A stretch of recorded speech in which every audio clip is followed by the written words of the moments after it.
fait notre test concernant la Kobo Arc, donc la tablette tactile au format 7 pouces développée pour la Fnac en particulier en France.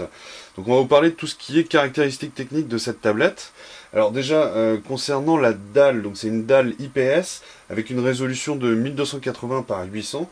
Le processeur qui est utilisé, donc c'est un processeur dual core OMAP de chez Texas Instruments qui est cadencé à 1,5 GHz.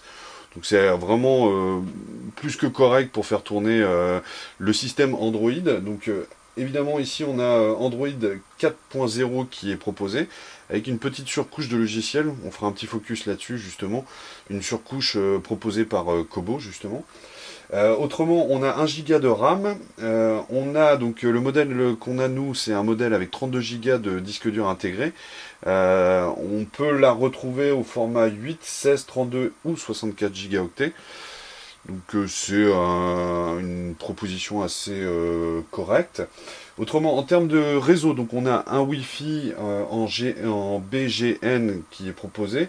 Par contre, on n'a pas de Bluetooth, donc c'est assez surprenant. On ne peut pas faire de transfert de fichiers avec le Bluetooth. Il n'est pas présent. Si je regarde en termes de connectivité, donc on a ici un micro USB, donc c'est le fameux connecteur qui vous permet de transférer vers votre ordinateur portable, ou alors de le recharger avec le câble qui est fourni par Kobo. Sur le côté, on n'a rien du tout ici. Là, si je retourne ici, on a le bouton volume power on off ou qui fait office également de mise en veille.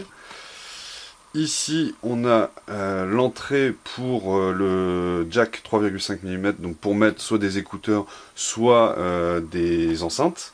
Et là, le plus-moins pour le volume. Au dos, on n'a strictement rien. Et si je regarde juste ici, donc la bonne surprise, c'est qu'on a les haut-parleurs, je vous fais voir là, les haut-parleurs qui sont placés juste ici.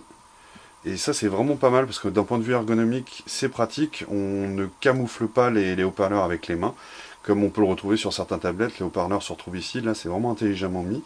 Et ici, vous avez une caméra HD ici qui enregistre en 720p, avec également un petit capteur microphone ici.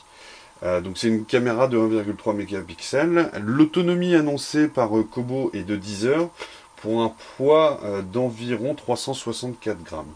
Donc c'est une tablette correcte au format 7 pouces qui vient directement concurrencer la Google Nexus 7 ou encore la Amazon Kindle Fire HD.